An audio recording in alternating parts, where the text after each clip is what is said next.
80 வயது வரை வாழணும். 80க்கு மேலே போனால் 80 வரை 81, 82, 83, 84, 85 இப்படி சொல்லிட்டே வருவோம். 89 இது வரைக்கும் 9ல் முடியும். 90 நாளே 100 ஆயிடுச்சா. ஒரு மனிதன் 90 தாண்டிட்டானா 90, 91 அது 100ங்கிற வார்த்தை இருக்கு. ஆகவே 100 தாண்டணும். 120 அந்த பாக்கியம் அடியனுக்கு 97 வயது கிடைச்சிருக்கு. ஆகவே 97வது வயசுல எனக்கு சண்டையும் போடுவாங்க. நாங்கள் 2 பேரும் சண்டையெல்லாம் போடுவோம். அப்படிப்பட்ட ஐயா இவருடைய பாத்திரமானவர்கள், அன்புக்கு அடைக்கலமானவர்கள், அவர்களுக்கு வாழ்த்துற பாக்கியம் எனக்கு கிடைச்சது. மகிழ்ச்சி அடைகிறேன். அவர்களும் என்னை போல 100 ஆண்டு இருந்து நிறைய தொண்டுகள் செய்து இறைநிலையும் ஞான நிலையும் அடைய வேண்டும் என்று சொல்லி அவருக்கு பல்லாண்டு வாழ்த்தி வழங்கி, இப்போ நாம் மோட்சத்துக்கு போவதற்கு என்ன வழி, சுருக்கமான வழி சொல்ல போறேன். 5 விஷயத்தை நாம் காரண காரியமாக வச்சுக்கணும். மிகப்பெரிய விஷயம் என்னன்னா உண்மை பேசணும். மிகப்பெரிய விஷயம் என்னன்னா பொய்யே சொல்லக்கூடாது. மிகப்பெரிய விஷயம் என்னன்னா ஒழுக்கமா இருக்கணும். அதை விட லட்சணம் சொல்றார், பஞ்ச திருப்த வசம், பிறர் பொருளுக்கு ஆசைப்படாதே, அடுத்தவர்களை பேசாதே. இந்த 5 புறம் தான் புறமேன்னு பேரு. இவன் 5 புறனை வேற சொல்லுவான், அதெல்லாம் கிடையாது. இருந்து பார்க்கணும். இப்புறன் 5 கெடுவானாகி ஒடுங்குவான் சொல்லல. இப்புறன் 5 கெடுக்கணும். இது வரவே கூடாது. இந்த பிறவில 6வது அறிவில பகுத்தறிவு கொடுத்த ஒருவருக்கு பஞ்சபூத லட்சணம், பஞ்சபூத சலக்கணம், பஞ்ச இந்திரிய மாயைக்கிறோம், நேச்சர் ஆஃப் பஞ்சபூதங்கள். விவேகானந்தர் அழகா சொல்றார், இதுதான் பஞ்சாட்சரம். பஞ்சாட்சரம்னா என்ன? பொய் சொல்லாதே, திருடாதே, பிறரை பேசாதே, ஒழுக்கமாயிரி, உண்மையாயிரி, நேர்மையாயிரி, கடமை தவறாதே. வெளிநாட்டில் இவர் சொன்ன வார்த்தை அதுக்கெல்லாம் பொருள் சொல்லிக்கிறார். ஒவ்வொன்றுக்கும் ஒரு பொருள் சொல்றார். நாமாக வாழணும், யாமாக வாழக்கூடாது. அப்படி இந்த புலன்கள் 5 இப்ப பூஜை பண்ண முடியல. எனக்கு 90 வயசாச்சு, உட்கார்ந்து பூஜை பண்ணல, கை நடுக்குது. ஜபம் பண்ண முடியல, கால் வலிக்குது. இப்ப என்ன பண்ண முடியும் அப்படி சொல்றாரு. புலன்கள் 5ஐயும் மிகுதியாக பண்ணுவானாகி, உன்னுடைய மன சுத்தம் அழுக்கில்லாமல் இருப்பானாகி, மனதிலே வச்சுக்கிட்டு சூரியனை பார்த்து, இறைவா நீ பிரகாசம் அடைவது போல ஞானம் அடைய வேண்டும். ஞான ஒளி எங்கே இருக்கிறது? ஒரு மனிதனுக்கு இறைவன் தன்னுடைய பாடியை ஜோதியாக்கணும். தன்னுடைய பாடியை ஜோதியாக்கணும் சூரியன்ல மட்டும்தான் இருக்கு, வேற எங்கே இல்லை. நல்லா புரிஞ்சுங்க. இது ஒரு தேவ ரகசியம். எல்லாம் பேசாம இருக்கீங்களா? கொஞ்சம் பேசாம இருங்களேன். அப்பர் சுவாமி ஜோதியா இருக்கிறார். 63 நாயன்மார்கள் ஜோதியா இருக்காங்க.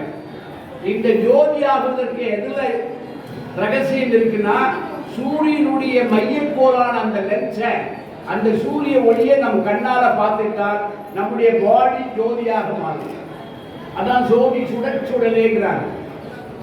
ஜோதியினுடைய சுடர் சுடல் எங்க இருக்குன்னா சூரியன்ல தான் இருக்கு. இது யாரும் சொன்னதில்லை. இதை நல்லா புரிஞ்சுங்க, நல்லா நோட் பண்ணுங்க. சூரியனை மையமாக பார்த்து கண்ணு பூசும். கண்ணு பூசுறதையும் தாண்டி பார்க்கணும், அதையும் தாண்டி பார்க்கணும். அப்பதான் அந்த சூரியனுடைய ஜோதி நம்ம கண்ணுக்கு வருமா. சாதாரண லென்ஸுக்கே ஞானம் இருக்காம். சூரியனுடைய பவர்கேஷன் நம்முடைய கண்ணுக்கு வரும். அது மையமான அந்த செங்கதிரை பார்க்கணும், கண்ணு பூசும், அதையும் தாண்டி பார்க்கணும், கண்ணு வலிக்கும். கண்ணை மூடுங்க, மறுபடியும் ரவுண்டா தெரியும். சூரியனை பார்த்துட்டு கொஞ்ச நேரம் கழிச்சு நீங்க கண்ணை மூடினால் வட்டமாக தெரியும். அந்த வட்டத்துக்குள்ள ஒரு ஒளி இருக்கா. அணுவிற்கு அணுவாய், அணுவிற்கும் அப்பாலாய், அப்பாலுக்கும் அப்பாலாய், எப்பால் அறிவேன் இறைவா உன்னை நான் தப்பாமல் தவம் செய்தார் அப்போ அங்கனவன் உயிர்ப்பன் ஈசன். ஆகவே 63 நாயன்மார்கள் எப்படி ஜோதி ஆனாங்க? வயசாயிட்டு சேத்திரன் போனாங்க, கோயில் போனாங்க, சிவ பூஜை பண்ணாங்க. எல்லாம் முடிச்சுட்டு அவங்க எல்லாரும் சும்மா உட்கார்ந்து தினசரி சூரியனை பார்த்து தவம் பண்ணியிருக்காங்க. சித்தர்கள், முனிவர்கள், ஞானி ஞானிகள்லாம் குகைக்குள்ள இருக்காங்க. அதுக்கப்புறம் குகையில இருக்க முடியாம வெளியில உட்கார்ந்து வெட்ட வெளியில உட்கார்ந்து ஞானம் அடைஞ்சிருக்காங்க. வரலாறு முடிக்கும் போது பாருங்க, இதுக்கு ஒரு கண்டுபிடிப்பு. ஆகினால் உலகத்தில் வெளியில் இருக்கிற சூரியனை பார்க்க முடியாது, உள்ளே இருக்கிற சந்திரனை ஒழிக்க முடியாது. ஆனா ரெண்டு யார் சொல்லி வராத. ஒரு நாள லீவ் போட்டுருக்கா சூரியன். காலம் மாறிட்டுக்கிறோம், மழை மாறிடுச்சு, வெயில் மாறிடுச்சு, காற்று மாறிடுச்சுக்கிறோம். சூரியன் மாறிக்கிறாரா? ஒரு நாளாவது வராம இருந்திருக்கிறாரா? சந்திரன் அது மாதிரி. ரெண்டு பேர் மட்டும்தான் சத்தியத்துக்கு கட்டுப்பட்டவங்க. இறைவனுடைய படைப்புல யுகங்கள் எது மாறினாலும் அவர்கள் இருவரும் மாறுவதில்லை. அதனால ஒரு சொத்து எழுதும் போது சூரியன் சந்திரன் உள்ள வரை சாட்சியாக இந்த சொத்தை விற்கக்கூடாது. இவருக்கு சாட்சி சூரியனே.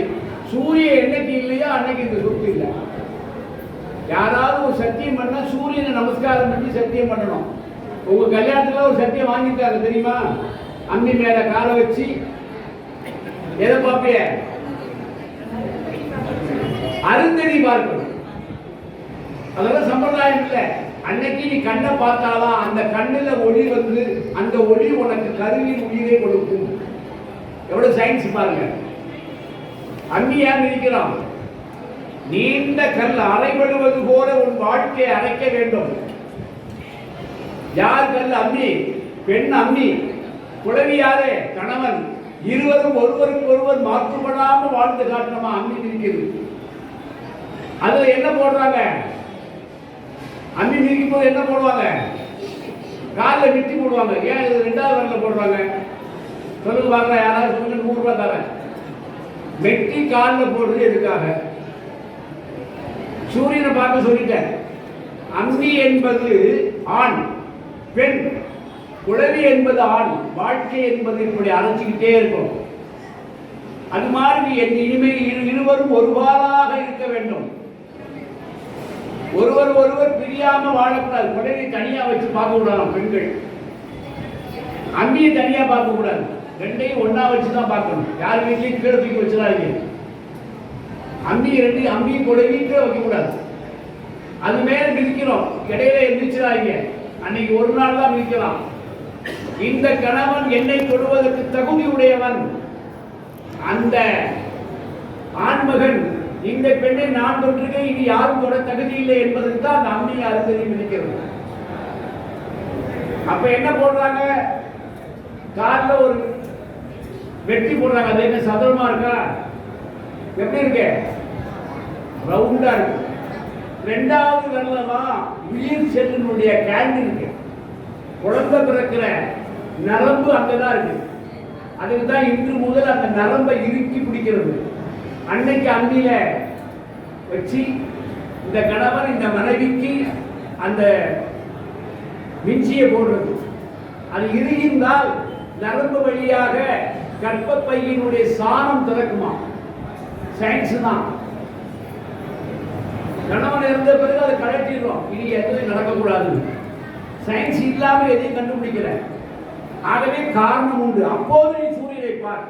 சூரியன் சத்தியமாக நான் இவனை தவிர வேறொருவனை நினைக்க மாட்டேன், இவளை தவிர வேறொருவரை நினைக்க மாட்டேன் என்று சூரியனை சாட்சியாக வச்சு சொல்றது. சூரிய சாட்சியாய மகா, அக்னி சாட்சியாய மகா, கங்கா சாட்சியாய மகா. அங்க அக்னி வளர்ப்பாங்க, அக்னி சாட்சி. சூரியன் சாட்சி, அம்பி சாட்சி. அங்க தண்ணி ஊற்றுவாங்க, பூர்ண கும்பம் வச்சிருப்பாங்க, தண்ணி ஊற்றுவாங்க. எல்லாத்துக்கும் சாட்சி சொல்ற. 5 புலன்களும் சாட்சி. அப்படிப்பட்ட நல்ல வயது சம்பிரதாயப்படி 60 வயசுல திருக்கடையூர் சென்று ஆயுள் பலம் கேட்கணும். எல்லாரும் தப்பா இருந்தாலும் இனிமே அஷ்டோத்திரத்தை தமிழ்ல படிங்க. 80 இது மாதிரி ஒரு விழா பண்ணி எல்லோரும் நமஸ்காரம் பண்ணணும். ஞான மோட்சம் உறுதியாக கிடைக்கும். சூரியனை இதுவரைக்கும் நமஸ்காரம் பண்ணாதவங்கெல்லாம் டெய்லி சூரிய நமஸ்காரம் பண்ணுங்க. சந்திரனுடைய பிறையை 3ஆம் நாள் பாருங்க. ஆயுள் பலன் கிடைக்கும், மாங்கல்ய பலன் கிடைக்கும். 3 விசேஷத்துக்கு தபால் போடாம போகணும். யார் கூப்பிட்டாலும் கூப்பிட்டாலும் போகலாம். எந்த விசேஷம் சொல்லுங்க? 1 கும்பாபிஷேகம், இன்னொன்னு 60 கல்யாணம். யார் கூப்பிடலனாலும் சரி, அவங்க கூப்பிடட்டாலும் அவங்கள போய் நமஸ்காரம் பண்ணிக்கணும். அடுத்தது 80. இது ஒரு பெரிய விசேஷம்.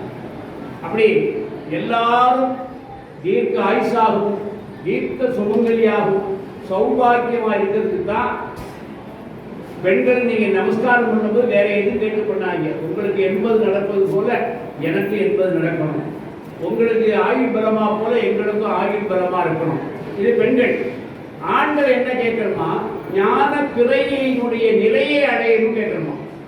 ஞான பிறையின் நிலை சந்திரனுக்கு மட்டும் பாருங்க, பிறையின் வெளியில் இருக்கிறது, சூரியனுக்கு மையத்தில் இருக்குது, சந்திரனுக்கு வெளியே இருக்கலாம். நல்லா புரிஞ்சுக்க சயின்ஸ். சூரியனுக்கு மையக்கோள்ல தான் ஞான ஒளி இருக்கு, சந்திரனுக்கு வெளியில தான் இருக்கு. அதனாலதான் சுருங்கிக்கிட்டே வரும், விரிஞ்சிக்கிட்டே வரும் என்று சொல்லி நாம் எந்த பூஜையும் பண்ண முடியாத ஒரு வயதான காலத்தில் சூரியனை பார்த்து நமஸ்காரம் பண்ணி மானசியமா சிவ பூஜை பண்ணணும். சிவபெருமானை எடுத்து வச்சு அபிஷேகம் பண்ற மாதிரி, சிவனுக்கு இப்ப கற்பூரம் காட்டுவது போல, சிவனுக்கு இப்ப நைவேத்தியம் பண்ணுவது போல, அப்படி பாவனையான பூஜையை சூரியனை பார்த்து பண்ணணும். கோயிலுக்கு போக முடியல, கோயிலுக்கு போனது மாதிரி இங்க உட்கார்ந்துட்டு உள்ள போயிட்டு வரணும். உடம்பு இங்கே இருக்கிற உடைய எண்ணங்களும் மனமும் அந்த ஆலயத்துக்குள்ள போய் வரணும். அப்படி வந்தால் இந்த பிறவியின் மனிதன் சூரிய ஞான பிரகாசத்தை அடைய முடியும் என்று சொல்லி வாழ்த்தி, நீங்கள் எல்லோரும் 120 ஆண்டுகள் இருந்து பகவானுடைய அனுகிரகம் பெற வேண்டும். ஐயா அவர்களும் 120 வருஷம் அவருடைய ஆயுள் பரமும் தீர்க்க பரமும் 4 மாங்கலித்து சுமக்கிற பாக்கியம் ஐயா அம்மாவுக்கு கிடைக்க வேண்டும் என்று சொல்லி வாழ்த்தி வணங்குகிறேன். திருச்சிற்றம்பலம், திருச்சிற்றம்பலம், திருச்சிற்றம்பலம்.